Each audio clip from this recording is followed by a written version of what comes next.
thrill. I'm searching and I'll melt into you.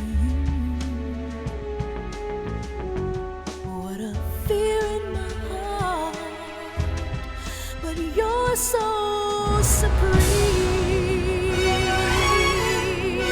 I give my life, not for honor, but for you.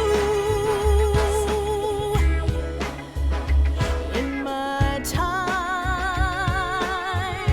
there'll be no one else. Crime, it's the way I fly to you. I'm still in a dream, snake eater. Someday you go through the rain, and someday you'll feed on a tree frog. It's ordeal, the trial to survive. For the day we see new light, I give my life, not for honor, but for you. In my time, there'll be no one else. Crime, it's the way I fly to you. I'm still in a dream, snake eater.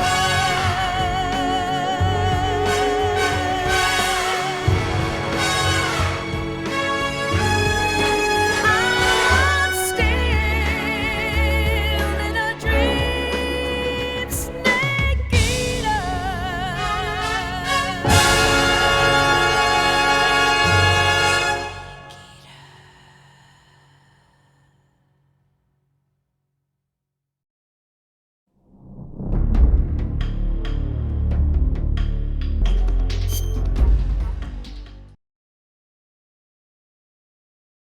After the end of World War II, the world was split into two, East and West.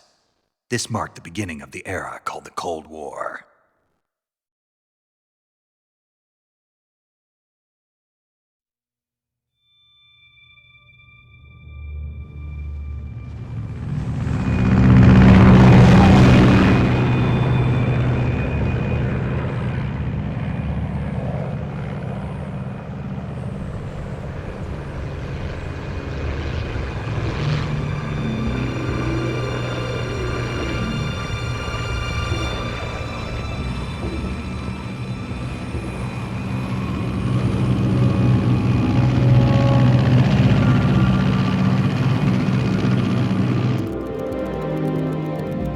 Flying over Pakistan, altitude 30,000 feet. Approaching Soviet airspace. 20 minutes to drop off. Commencing internal depressurization. Equipment check. Arm main parachute. All right. You ready to go? Drop zone still showing a high pressure mass. Cav okay. Good. We've got high visibility.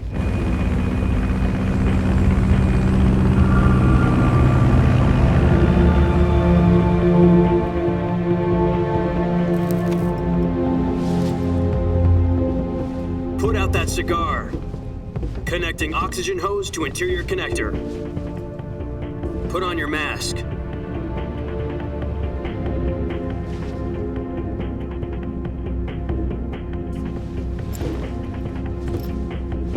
Does this panty waste know what he's doing? Approaching release point. 10 minutes to drop off. Hey, are you deaf? He said put out the cigar and put on your mask.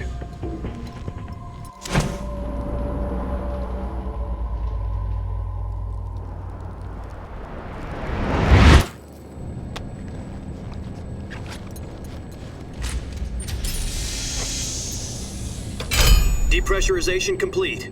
Checking oxygen supply. 6 minutes to drop off. Opening rear hatch.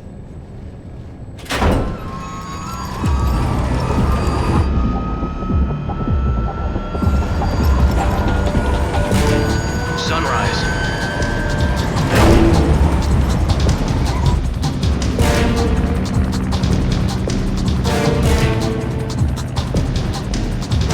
External temperature minus 46 degrees Celsius. 2 minutes to drop off. Stand up. You'll be falling at 130 miles per hour. Try not to get frostbite from the wind chill.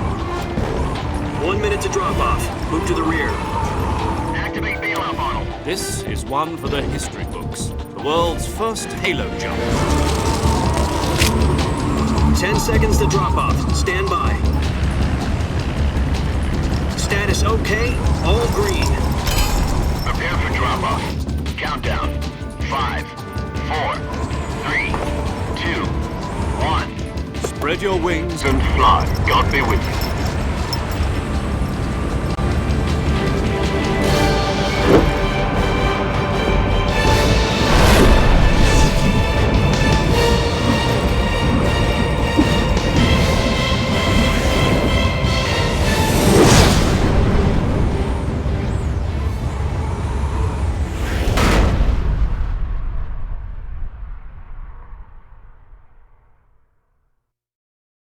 Jack, I've got some important news. The head of the CIA has finally given us the green light for the virtuous mission. Virtual mission? No, the virtuous mission. The future of our Fox unit depends on it. If it succeeds, we'll be officially organized into a unit. Virtuous mission? Sounds like some kind of initiation ritual. You know, don't get cocky. This isn't a training op. Right. So what exactly is this wonderful mission? Well, about 2 years ago, a certain Soviet scientist requested asylum in the West through one of our moles. His name is Nikolai Stepanovich Sokolov.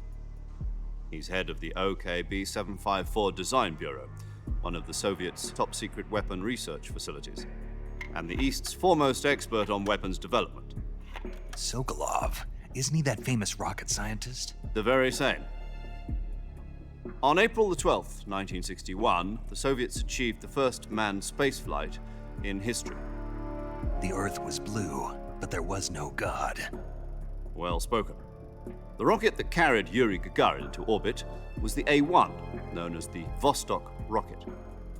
Sokolov is said to be the man most responsible for the multi-engine cluster used in that rocket. After Gagarin's flight, Sokolov left rocket development to become the head of the newly established Design Bureau. From a lowly technician to head of a design bureau, that's quite a success story, so why'd he want to defect? It seems he'd become afraid of his own creations. Afraid? Call it a crisis of conscience. And for that, he left his country and his family behind and went over the fence? Not exactly.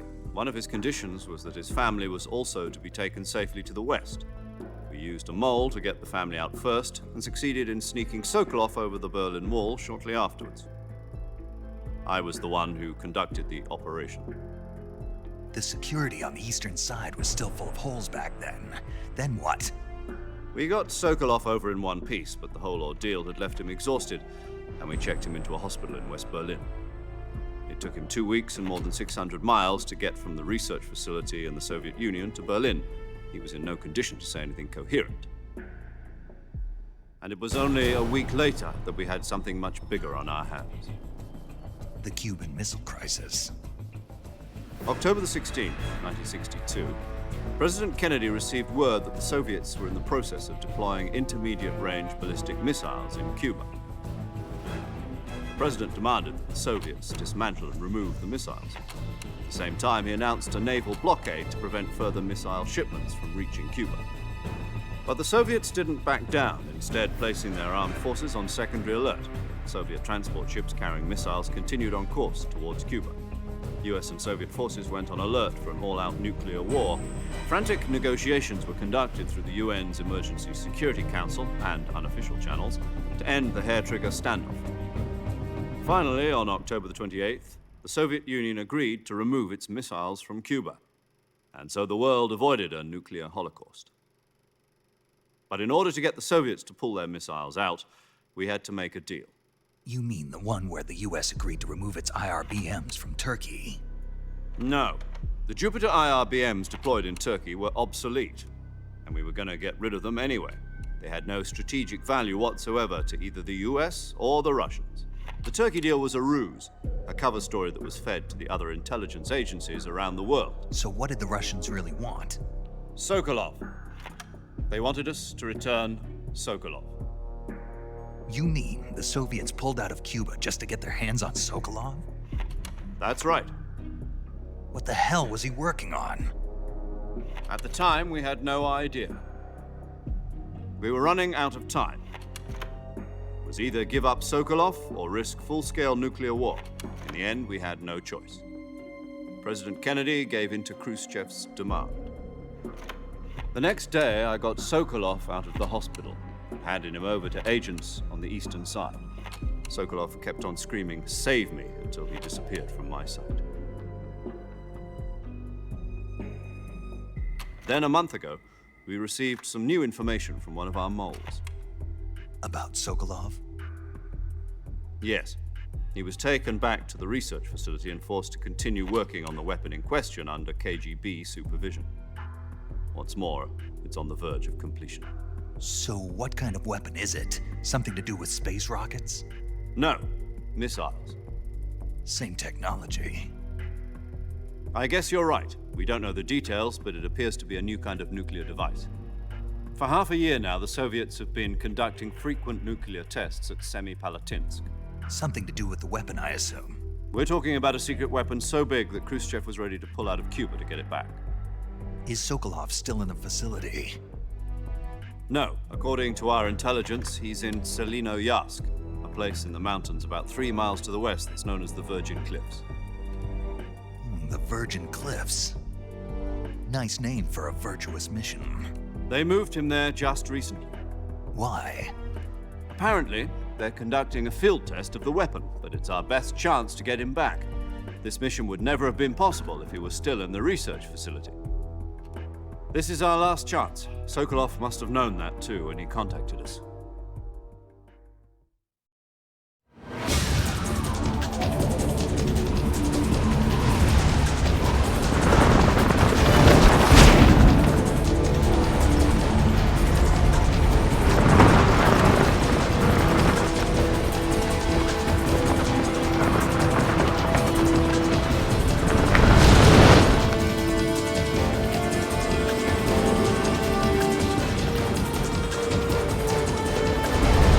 Listen up, Jack. Your mission is to infiltrate Selinoyarsk in the Soviet mountains, ensure the safety of Sokolov, and bring him back to the west.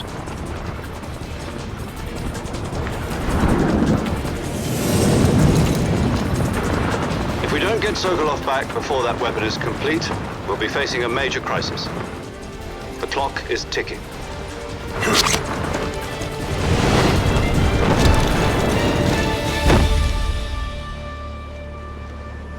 Once we've confirmed the rescue of Sokolov, stand by at the recovery point.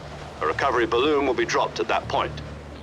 Helium will be pumped into the balloon to inflate it. The process takes about 20 minutes. Once it's complete, the gunship's arm will latch onto the balloon and pull it up. The Fulton surface-to-air recovery system. I'm familiar with the theory. Take it easy. It's been combat-proven. Do you think Sokolov is up to it? The shock will be less than during a parachute jump, and the arm can handle up to 500 pounds. So you're planning on going over the border in a single combat Talon? She's equipped with 2 6-barrel 20mm Vulcan cannons, as well as 2 40mm machine guns. Sounds like she could hold her own against a battalion of tanks. Even with the fuel in the reserve tank, we're facing a 4-hour time limit. If all goes well, it shouldn't take more than a few hours. Home in time for dinner. But if anything goes wrong, you'll be eating dinner, breakfast, and all the rest of your meals in the jungle.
Do you copy?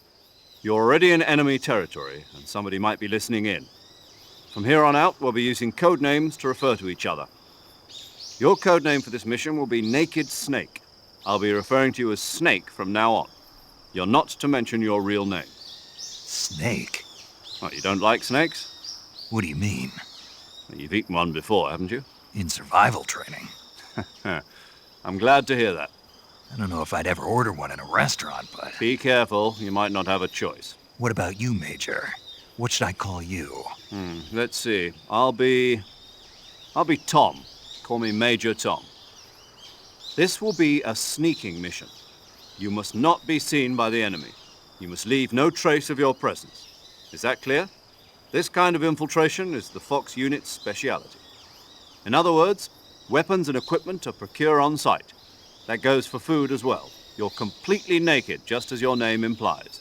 Great. Now I see why you asked me if I like snakes. I suppose calling me Snake was your idea of a joke, too. No, there's a good reason for that. I'll tell you later when the time is right. Gotcha. Getting back to the subject, how exactly am I supposed to feed myself? You've been issued a knife and a tranquilizer gun. Use them to hunt for food. You'll also find some medical supplies in your backpack. Yeah, about the backpack. I lost it in a tree on the way down. I see. Well, you'd better go back and get it then. You know where it is? No problem. I can see it from here. It's stuck on a branch. To climb a tree, stand in front of a tree that's covered in ivy and press the action button. I'll be monitoring your progress over the radio. We can't risk violating Soviet airspace, but I'll be in the gunship. My frequency is 140.85. I'll give you a call if I need to talk to you. If you need to talk to me, use the send function. Okay, Snake, go get your backpack.